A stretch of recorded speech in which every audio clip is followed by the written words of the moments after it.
y'all are just going to have to live without seeing my face. Hi, Jordan. It's nice to see you and meet you. Hey, it's nice to meet all you guys too.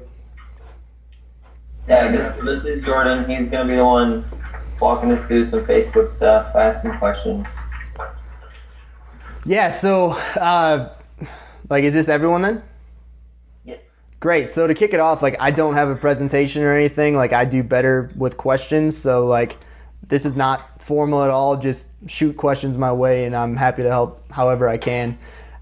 Do you guys have, background context on me? Yeah, I guess we can just kick it off. So, Colby, you emailed me a list of questions. Do you kind of just want me to go through those to start with?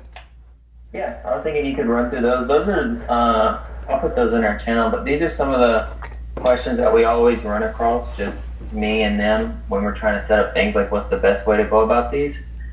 So I'll send them the list and we can just go through there. Cool, that works. So I'm seeing question 1, generic lead gen acquisition. What are the main things you look at when you're trying to get opt-ins, downloads, or webinar signups? Could you give me a little more context on that? Yeah, so whenever we get a client so we have one now, they are trying to send traffic to a webinar to basically sell a product. They help people, they teach people how to do webinars. And we also have clients that, we want people to go to the landing page, download lead magnet. How do you just set those up? What are your steps going through that? And the main things that you pay attention to. So if I was setting up a webinar campaign from scratch, what would I pay attention to? Is this an Evergreen webinar or live? Evergreen. Cool. So the first thing that I would do, so we again, everything is your mileage may vary. I always recommend test everything because what works for us may not work for you. But we tested lead magnet, and then on the thank you page actually have the call to action to the webinar, and we were actually seeing cost per webinar registrants were higher and conversion rate didn't increase at all. So it was less efficient to actually run to a lead magnet and then have a thank you page call to action to the webinar on the thank you page of that lead magnet. It was more expensive that way. So we just run all of our webinar traffic, all of our cold traffic, just Facebook ad to webinar landing page and straight to the webinar registration. And then we retarget all of the landing page bounces with a slightly different hook on the webinar, and we just retarget them back to the landing page is what we do right now. So have you found whenever you're running cold traffic, we know what cold traffic is, but do you consider lookalike list cold traffic? How do you come up with that list of people? Cool, yeah. So as far as who I target? Yeah. Okay, so give me a little bit more context on who this client is. So do they have an existing email list? Do they have a decent amount of organic traffic that goes to their website, or what's that situation look like? Yeah, so they would have an email list. They would have basically a past buyer list that's bought this product that they're pitching. They have a good bit of organic traffic. So we'd have lists like that. We know who their buyers are, what they look like. So we would be able to create lookalike lists from there. But that's one of our biggest things. We know what they are, but what do you do with them? When do you use them? When do you use an actual just custom audience, and you do that way? Great, yeah. So yeah, I think I can help. So basically with Facebook targeting, when I say cold traffic and warm traffic, cold traffic to me is anyone who's never interacted with your website or your brand before. And then warm traffic is someone who's been on your site before. And then obviously email subscribers are much warmer than that. But that's how I delineate them. And so basically when you're targeting cold traffic, there's essentially two different ways to do it, right? You can either do interest-based targeting or geography-based targeting, but for all intents and purposes, interest-based targeting, and you can segment them out by demographics, where they live, what their occupation is, all that. I lump all that into interest-based targeting. And then there's also lookalike targeting, where you have an existing list of people, whether that's buyers of a product, subscribers to an email list, or you can even create lookalikes based on website traffic. And those are essentially the two main ways to scale to cold traffic. Generally speaking, lookalike audiences will perform better than interest-based audiences, generally speaking. And so, like, if I was setting up this campaign from scratch, she has previous buyers, she has an email list, she has a website with organic traffic. Basically, I would spend probably a couple hours and just like list out in order all of the audience assets that we already have. So everyone who's visited a blog post, everyone who's visited a homepage, all of our email subscribers, all of our all of the purchasers by product. And then I would create a lookalike audience based on each and every one of those at 1% so like in the lookalike builder, you can set the percentages. And so basically what that does, are you familiar with how that works? Yeah. Cool. Okay, so then basically I would set that at a 1% lookalike, a 1 to 3% lookalike, and a 3 to 6% lookalike. I've never really had any luck with a 3 to 6% lookalike personally, but I know that a lot of people who spend more money than I do say that that's where they make the majority of their money, so I always test it. And basically, so you're going to end up with a ridiculous number of audiences once you do that. What's your budget look like? We don't know. Like, they will ask us, like, what do we recommend? That's another question. Like, they come to us for that and ask us, and we just don't know what to say. Cool. I would say most of our clients aren't spending a ton of money on Facebook ads, so the budgets, at least most of my clients, the budgets are pretty low. Cool. So we talking like less than 10 grand a month? Oh 20 yeah, to 40 a day. There's some that's 100. Oh, okay. Well then ignore everything I just said. Okay, that's fine.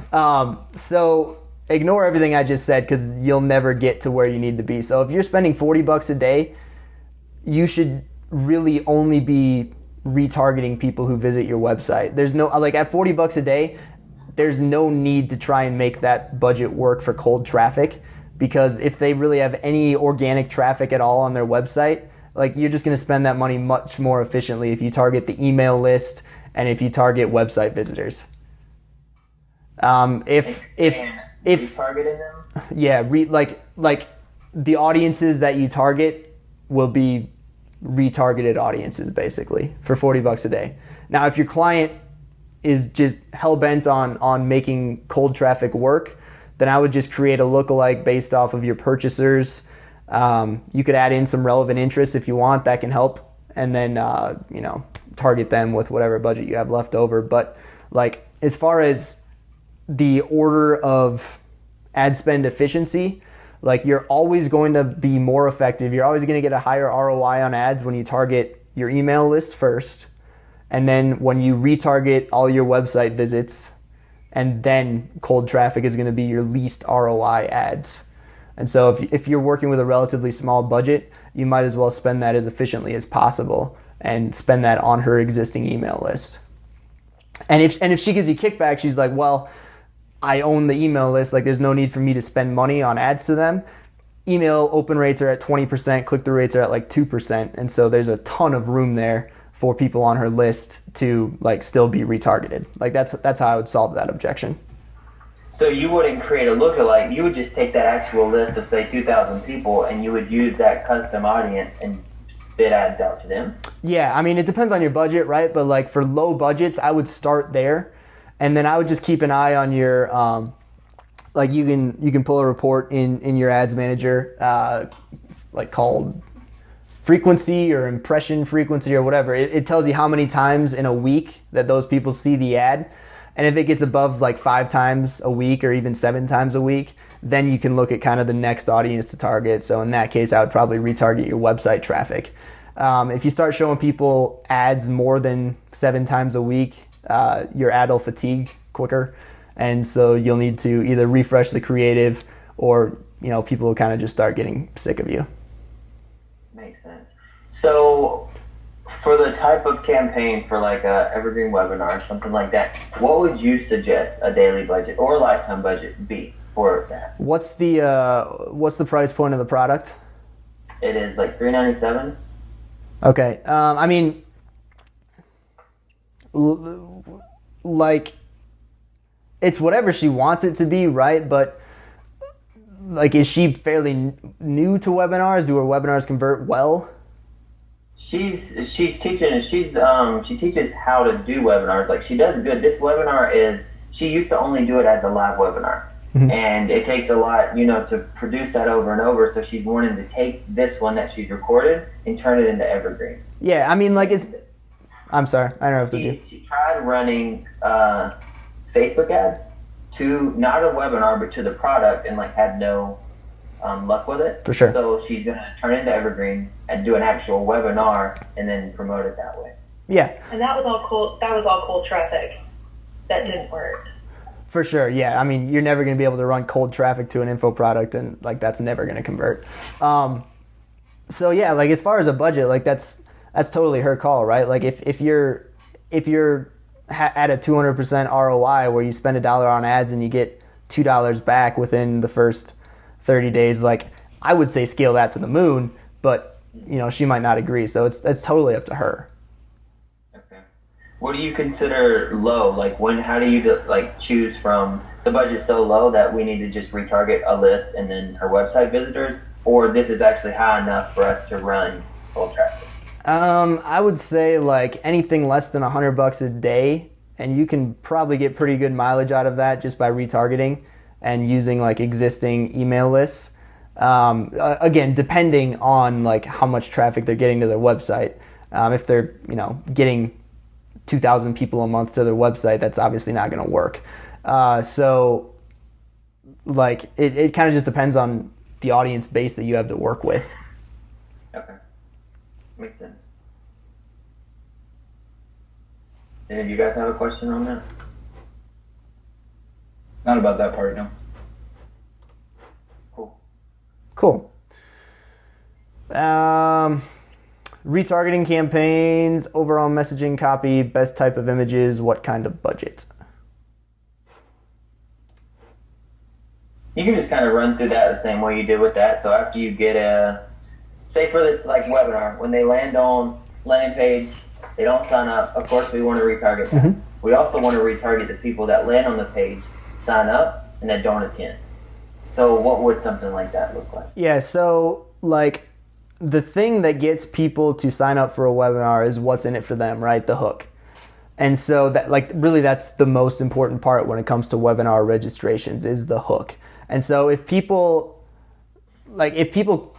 the thing that gets people to click on the ad is the hook of the webinar, and like you're familiar with what I mean when I say hook? Perfect. So that's what gets people to click on the ad. If people click on the ad and then don't sign up to the webinar, it's due to two reasons. One, something on the landing page and the ad didn't jive. Like that's really the most important piece. So like the headline on the landing page and the ad needs to match. If possible, like the image on the ad should also be somewhere on the landing page. Like there should just be a feeling of continuity between the ad and the landing page. That's like literally the most important thing when it comes to keeping that bounce rate as low as possible. Generally speaking, for like a benchmark, around 20% ad click to conversion rate is considered kind of average. And so you can kind of benchmark yourself against that. If you're above 30%, great. Like I wouldn't even touch it at that point. If you're less than 20%, you probably want to do some optimizations. But bringing it back to the whole concept of the hook. So in a given webinar, you can probably like take that messaging and tweak it a couple different ways, right? So like she's selling a course on how to do a webinar. And so like there's obviously people who know that they want to build a webinar. And so you could be a hook like how to, build a webinar in 24 hours or something. And then that's going to appeal to a certain segment of people that you're targeting. Another hook that would be along the same side is how to like sell a course or product on autopilot. That would appeal to another segment of people. And so basically the idea is you come up with 3 or 4 different hooks. You test those. The one that works best is on your initial ad. and then you just use the next best performing hook to retarget the people who bounced from the landing page. The idea being they got to the landing page, they decided, this isn't really what I care about, they leave. If you can retarget them with a different hook, that might entice them to sign back up. And that's basically the whole idea behind the copy that goes into retargeting. So, I have a question, Colby.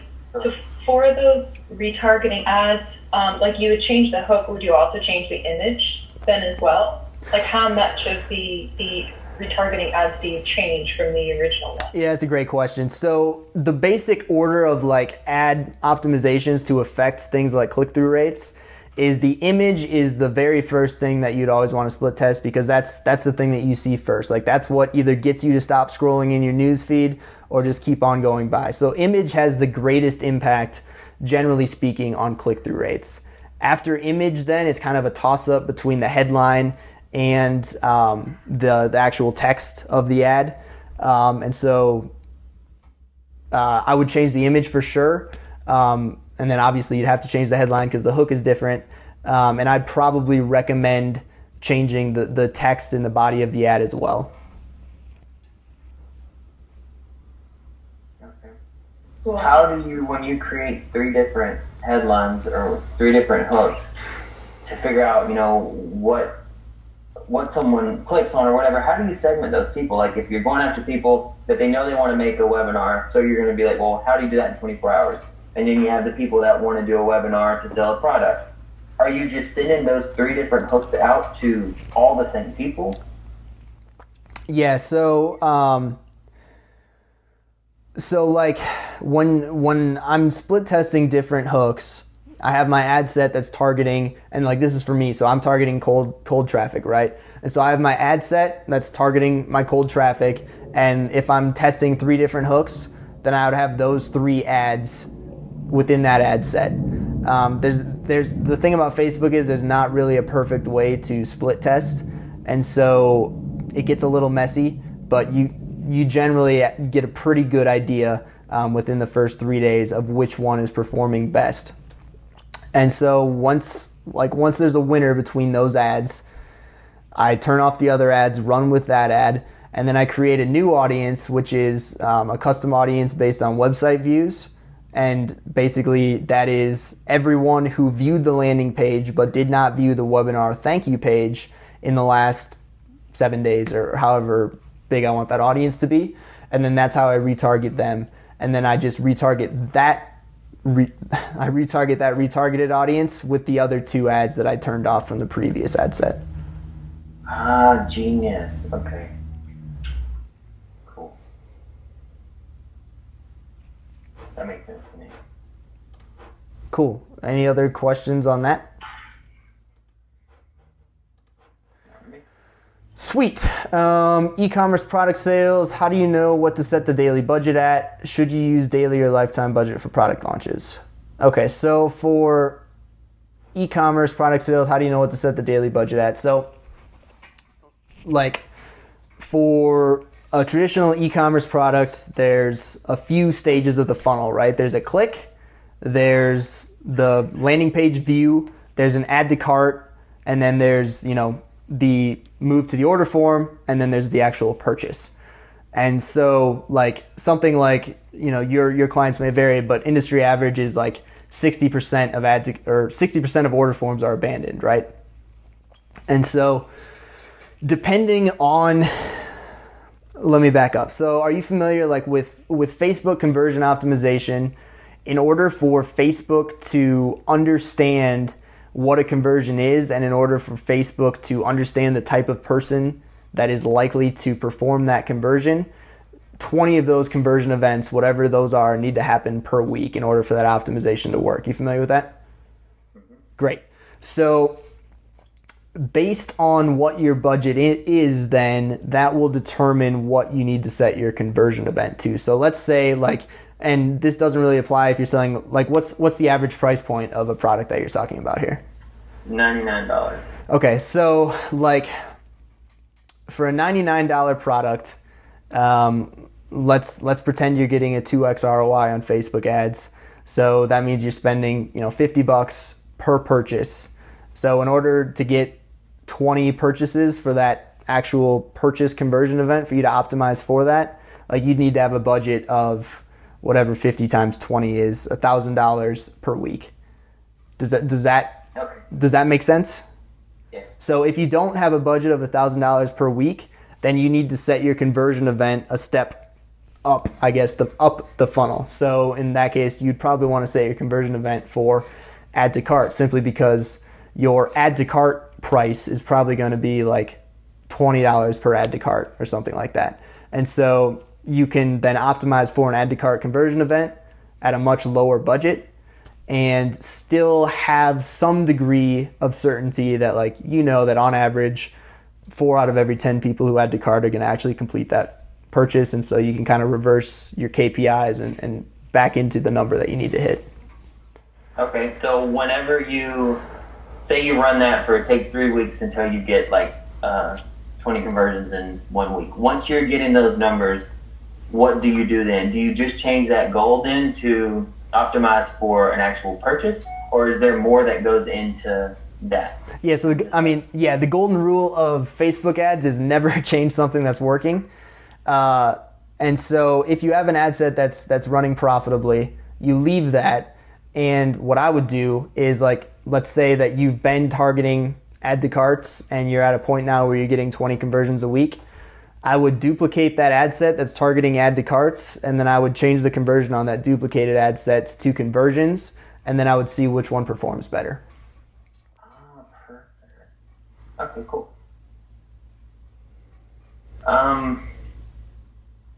Okay, here's a question too. So if you're selling a product, e-commerce of course, and it's a new product, and you're trying to get like pre-orders or stuff like that, would you treat that campaign the same way that we just talked about? So that is a lot more tricky. Like is this like a new store too? Like new store, new product? So that gets tricky because you don't know what you don't know at that point. Like, you don't know if you're running traffic, if you're targeting the wrong people, if the website just sucks. Like, there's all these unknown variables. And so there's not a great answer to that. I would start by basically, well, if you don't have any existing audience assets like an email list or website views, you got to just go by creating a lot of different interest-based audiences. I would keep those audiences fairly small, less than 1 million a piece, probably more like 300,000 people per audience to test, just so like you can keep those interests grouped like tightly together. And then basically you just have to run, you know, a small, what's the price point of this product? $100 again? So I would probably set it at a add to cart conversion and run $15 to $20 per audience that I'm targeting. And based on what like the cost per clicks are, if the CPCs are, you know, more than $1 per click, you know that your ad messaging probably isn't really resonating.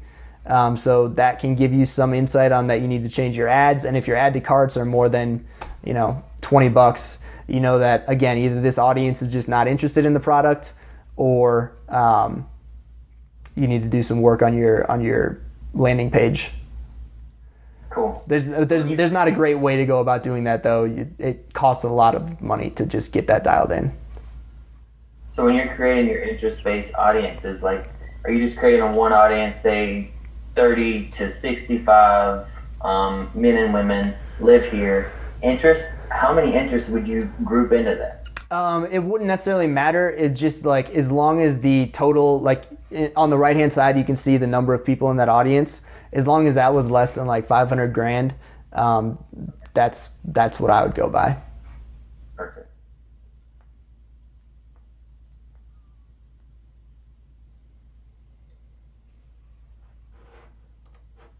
Sweet. That's all I have for that one. Cool. Should you use daily or lifetime budget for product launches? Totally up to whatever is easiest for you. Back a couple of years ago, it used to be that using lifetime budgets would actually allow Facebook to optimize better on your behalf, but they changed that. So there's no difference from like a results standpoint on which one you use.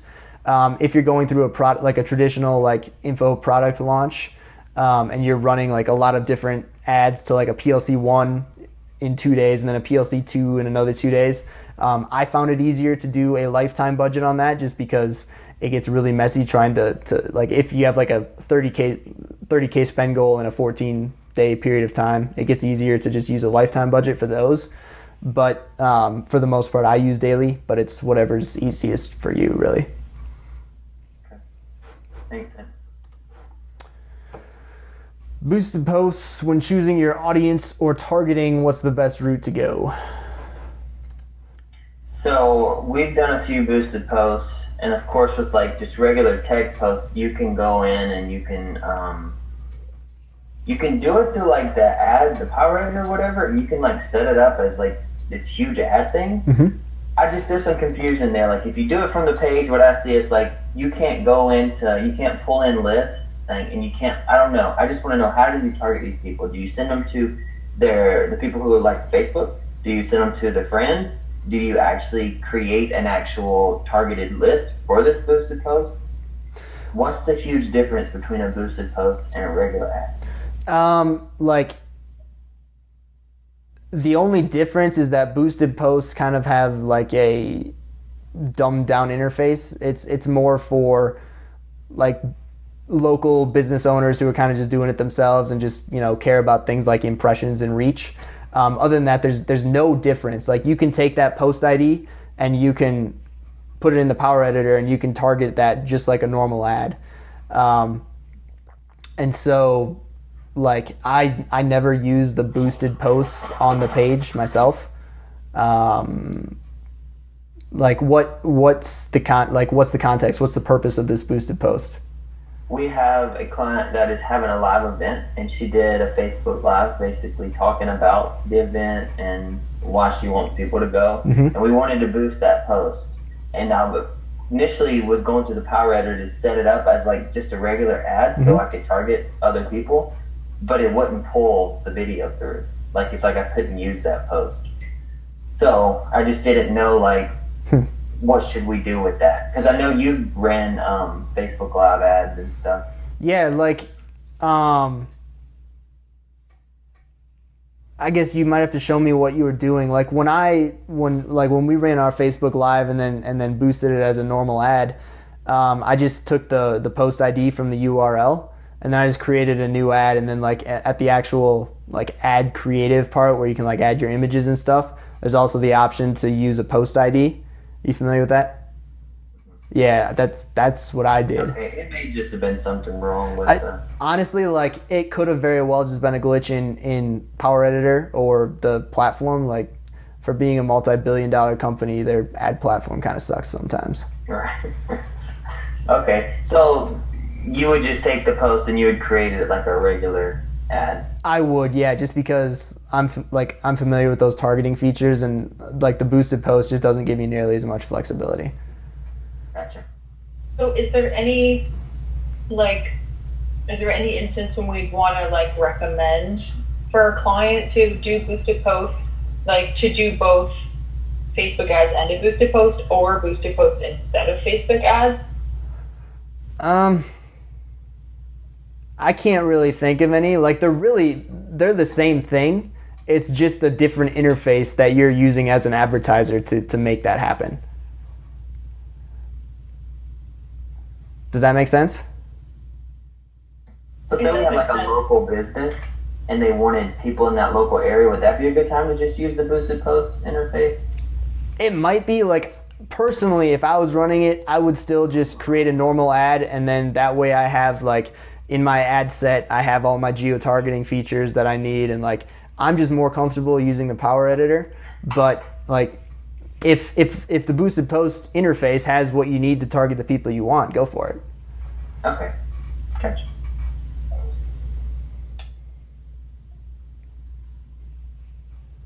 That's all I had on my list. And I don't know if you, Chelsea, John, have any specific questions you want to ask?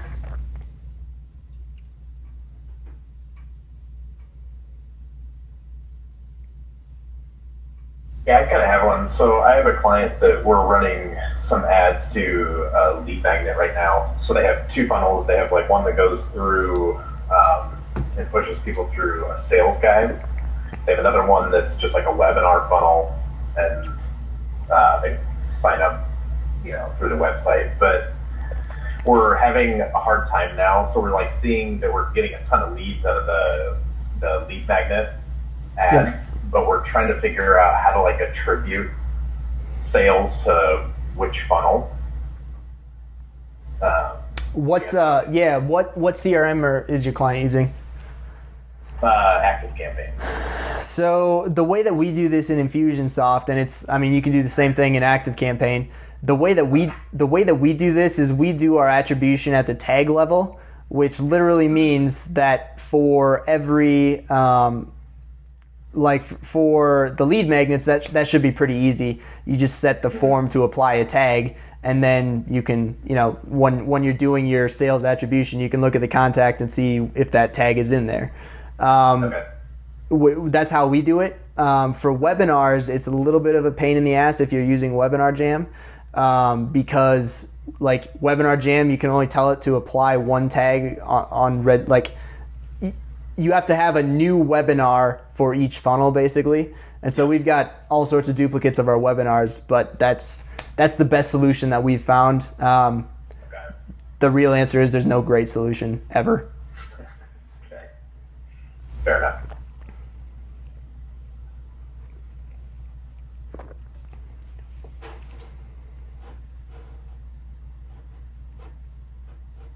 Do you ever use UTMs or anything? I did back when we were running ecom. That's another method to do it. It can just get messy, and it just you just have to stay diligent and make sure that you're using the right UTMs in the right places. Okay.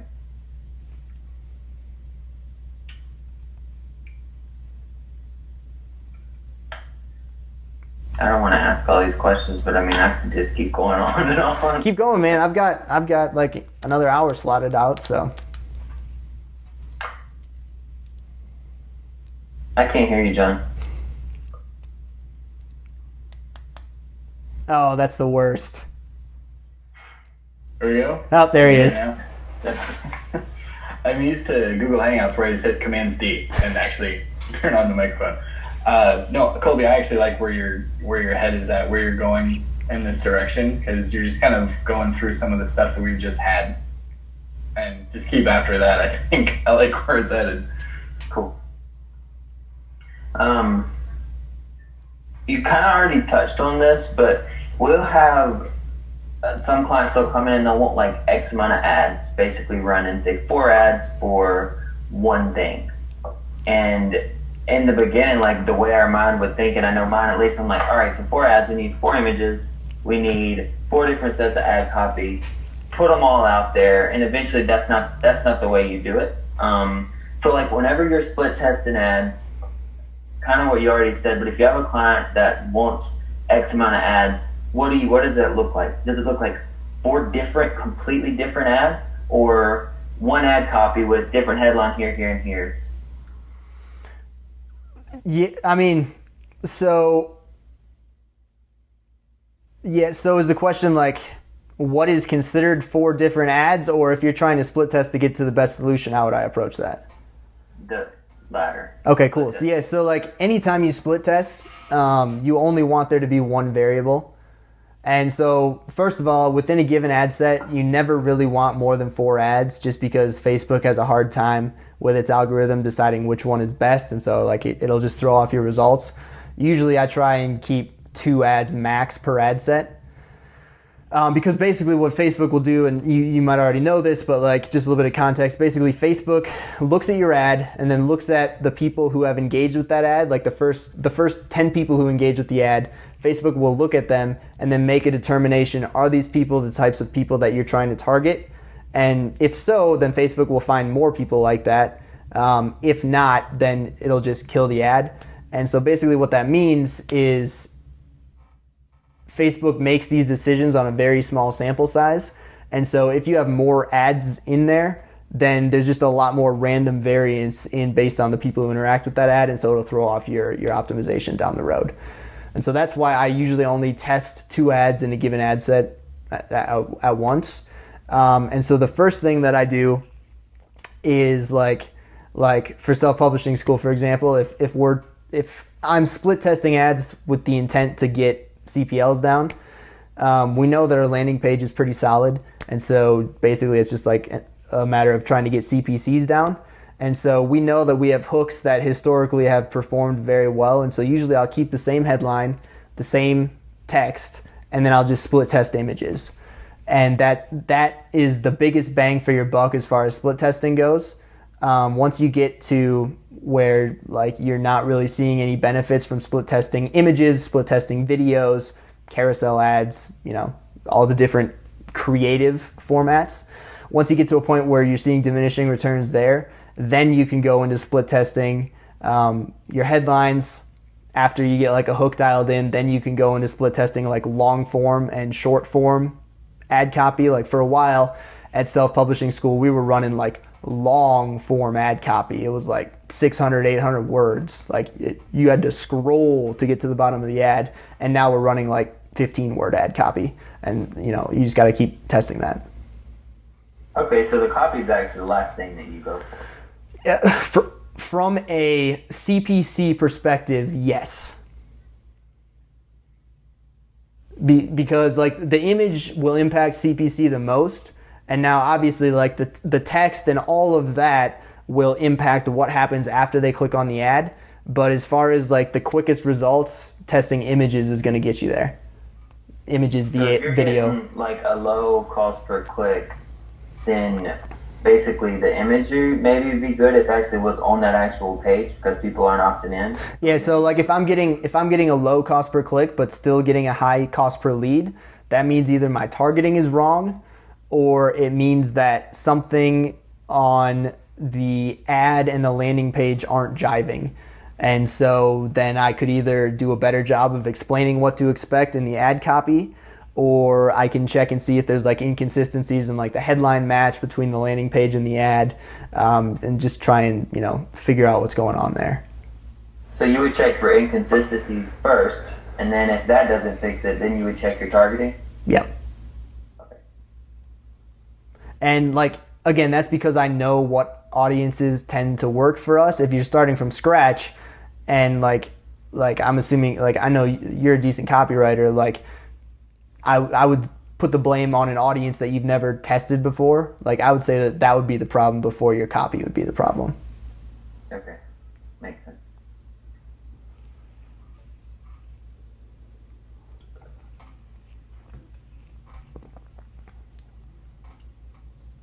Any other questions now?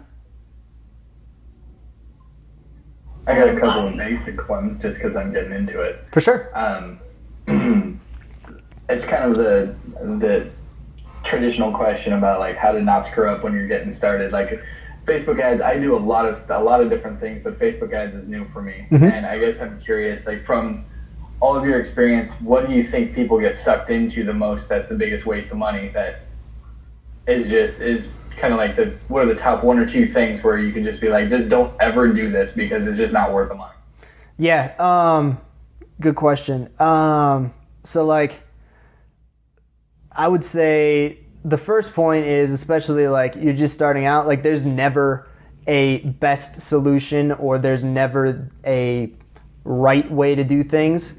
Like in my career in the last 3 years of running online ads, I think I've literally had one new campaign that I've launched that's like been a home run on the first hit. Everything else is pretty much like launching to the sound of crickets and just being an utter disappointment and then just split testing your way out of it.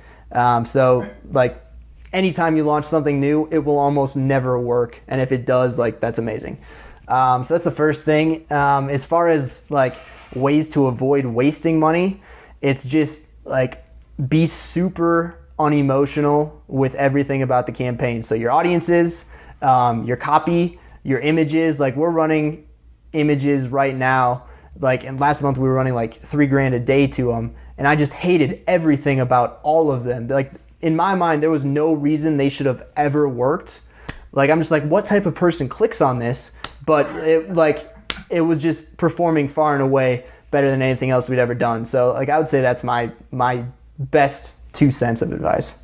Trust your data, not your gut. 100%, because literally every time I've had like a gut feel and like I'm about to launch an ad, I'm like, oh, this is going to be a winner. Like it almost never is, and every time I launch an ad, I'm like, this is a joke.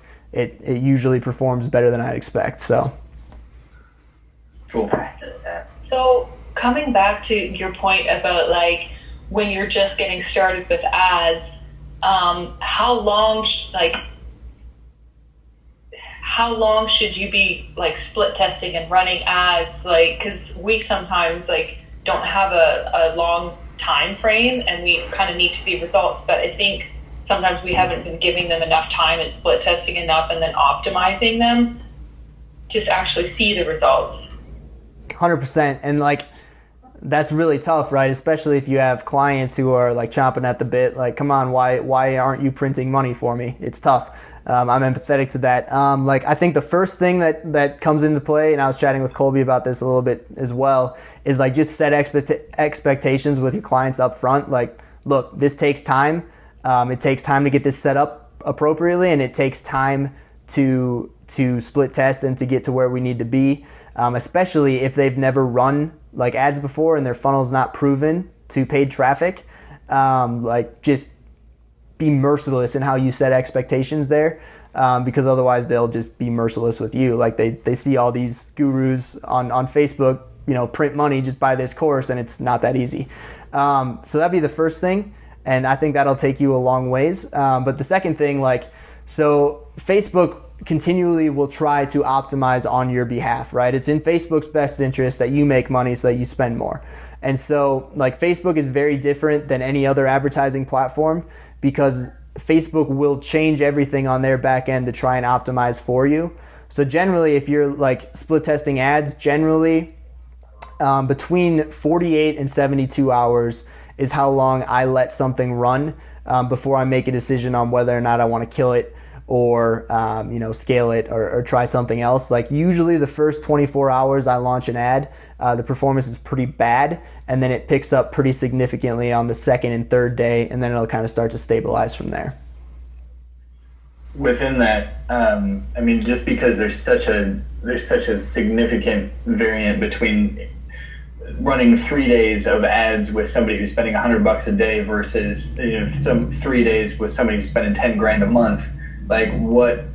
Is there a formula or some sort of other metric that you look at to base that on? Yeah, so first of all, the ad has to run at least 24 hours for you to have any idea of how it's performing. Just because of the way that the Facebook machine learning works on the first few days, it's just it's kind of a spray and pray method, right? Like Facebook, and I'll give you guys links to 2 really great videos that Facebook engineers actually did that talk about this in more detail. And it's pretty easy to understand, but basically it's Facebook will show your ad to just a smattering of different people, and then based on who reacts with that ad, it will zone in on other people that look like them. And so it's important to give it time to do that. As far as if your budget's lower though, basically what I would look at would be click-through rates and cost per clicks. And I don't have an exact number to give you on any of those, but if a CPC is $5 a click after 24 hours, I'm killing that ad immediately, and figuring out that there's something wrong with either the imaging or the messaging on that ad. That's kind of the best. CPCs are basically the first thing that I look at when launching a new ad, and then if the CPCs are within a reasonable number, then I look at the cost per lead, and then just kind of try and isolate what could be going wrong from there. And so actually, I'm sorry, go ahead. And what's generally the range that you like for cost per click? You mentioned earlier something about it being over $1, but what's the range, especially if they're new ads? Yep, that's a great question, and it perfectly segues into what I was just about to say. So thank you for asking that. So I don't know the best way to do this, but so this is something that Jason Horning goes over very well in some of his videos. But basically the idea is like anytime you launch a new campaign, you just like map out the funnel. So like let's say we have an ad to a landing page with a webinar registration to a webinar to a sale.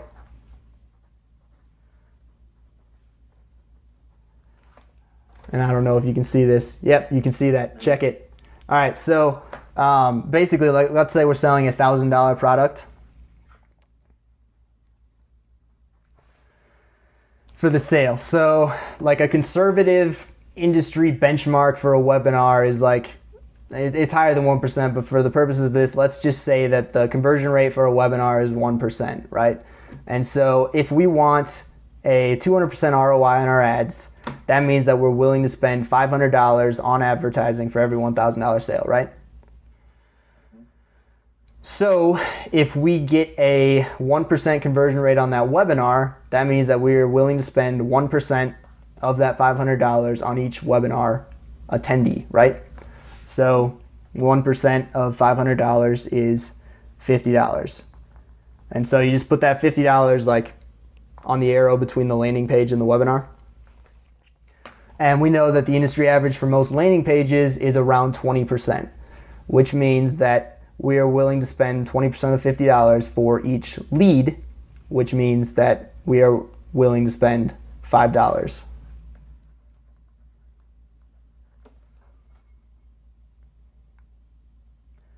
I did that math wrong. 20% of $50 is what? I'm panicking. I'm on the spot. $10. None of it. $10. I suck at math, so.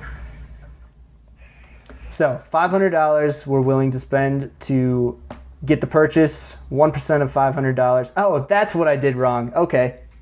1% of $500 is $5. I was going to say that is not right. Okay, so we're willing to spend $500 to get a purchase, right? So that means that if 1% of the people on the webinar convert, we are willing to spend $5 per webinar registrant, right?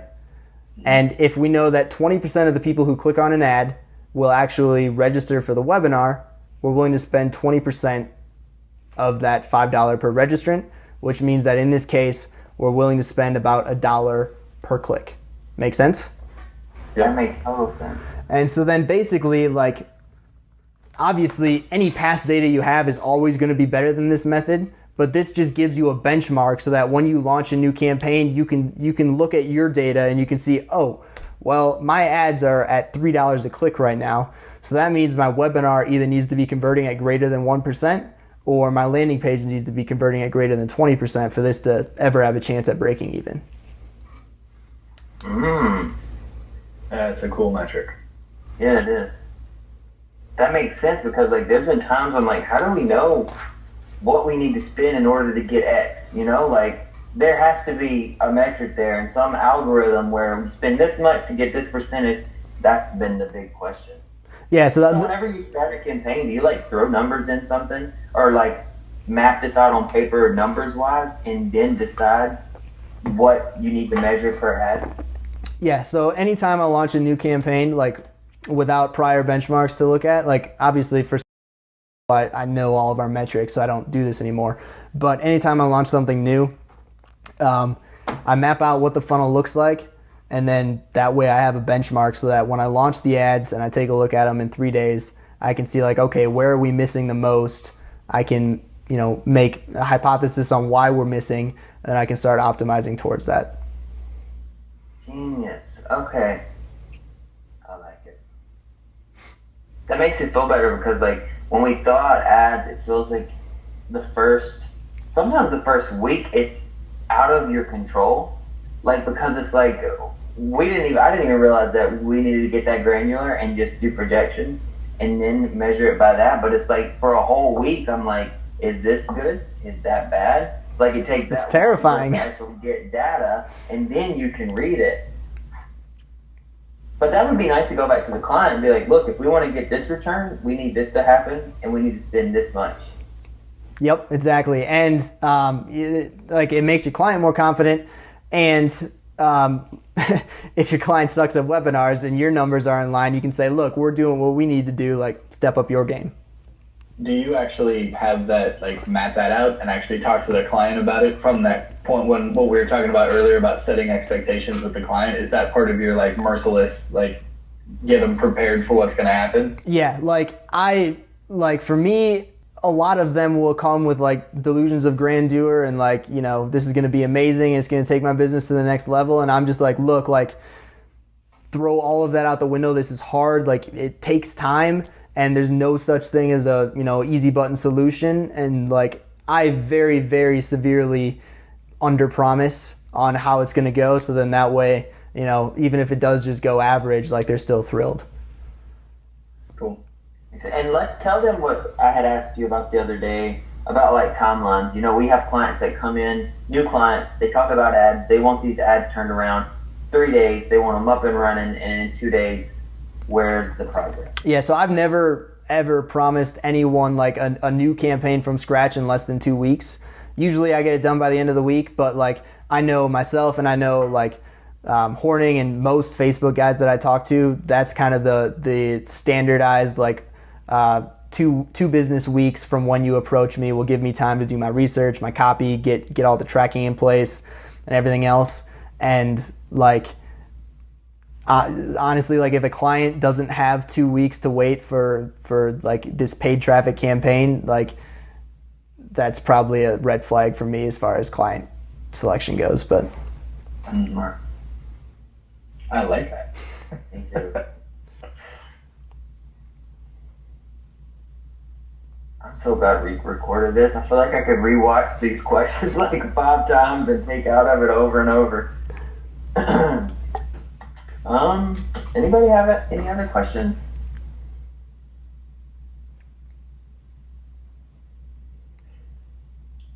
I know I do, but we've just gone down a different rabbit hole, so I can't think of them anymore. Is there any advice, pointers, tips, things that you've learned that could, one, save us time, save us money, clients money, that you would be like, hey, pay attention to these things, I've learned this by testing it?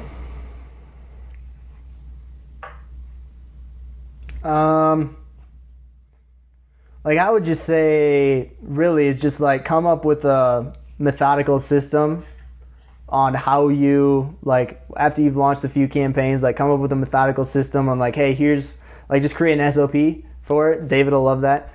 And like just come up with a methodical system of like how you approach launching a campaign, how you approach testing it, and how you approach optimizing it. And that will ensure that your results stay as consistent as is possible with Facebook. Makes sense. Like the less decision making and thinking you have to do when you're running ads, like the more that you can just be like, oh, this doesn't work, here's the rule for that, like the easier your life will be. So break it down as small as like what you just said, cost per click, cost per lead, bounce, all of that. A measurable for everything. Yeah, and again, like don't let having all these measurables out there, don't let that distract you from the end objective, which is make more money than you're spending. Like there's been plenty of times where on paper nothing really should work as well as it does, but it does, so you leave it because rule number 1 of Facebook ads is don't mess with something that's working. But it's a very good guideline. It makes you feel better, makes your clients feel better. To have that mapped out, and so you have some idea of where you're at as you're scaling your campaigns. How did you come up with this map? Did you do it yourself? Did you? No, Jason Horning. That was kind of one of his things. Like I mean, there's nothing proprietary about it, but he mapped it out in a very clear way. Okay. Cool. I think I'm all questioned out. Anybody else?